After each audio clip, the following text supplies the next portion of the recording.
My mom would be at all my sporting events. Let's say I was playing football, okay?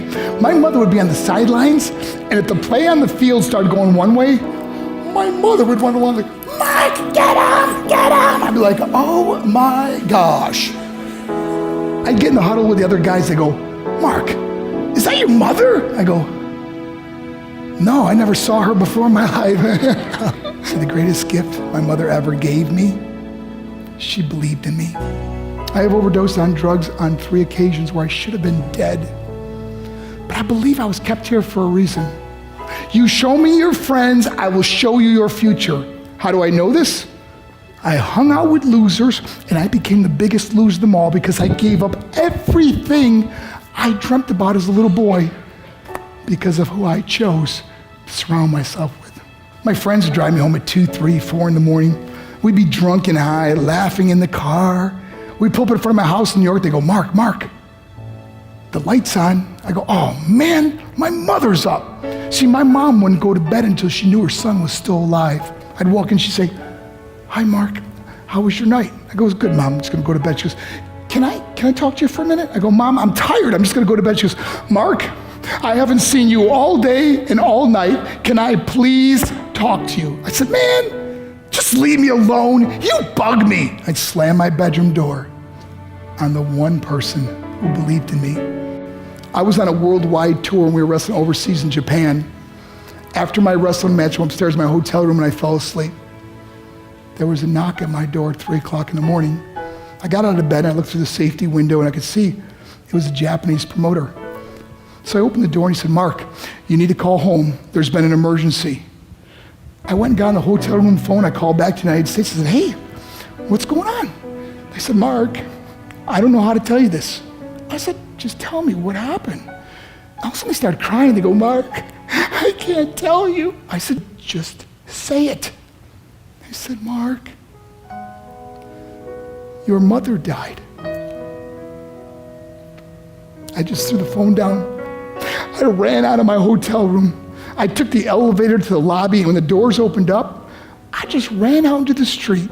I mean, there was no cars, there was no people. It was 3 o'clock in the morning.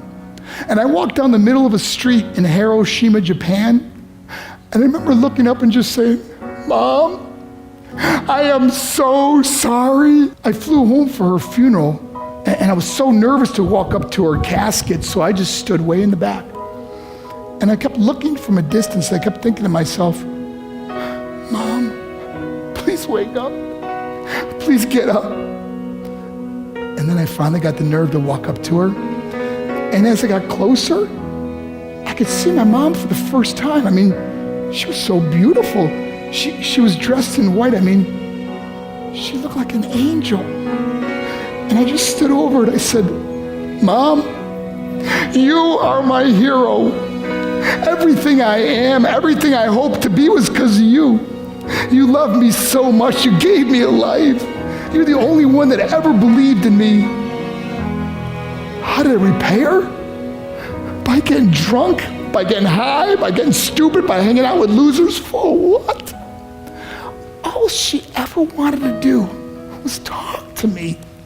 I wish I could talk to you now, Mom.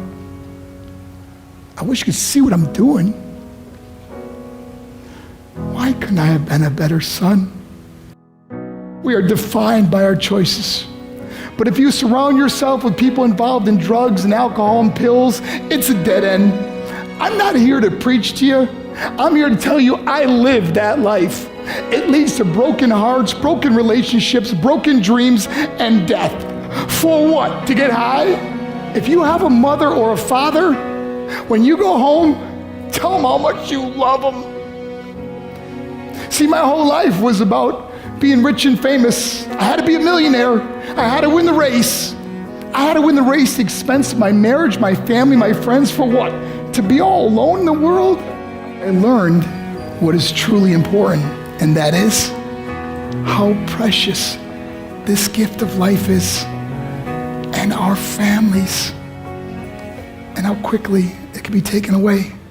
See, I no longer live in time. I live in moments. See, it's not what's in your pocket that matters. It's what's in your heart that truly matters. Love Love is just a word until somebody comes along and gives it meaning. You're the meaning.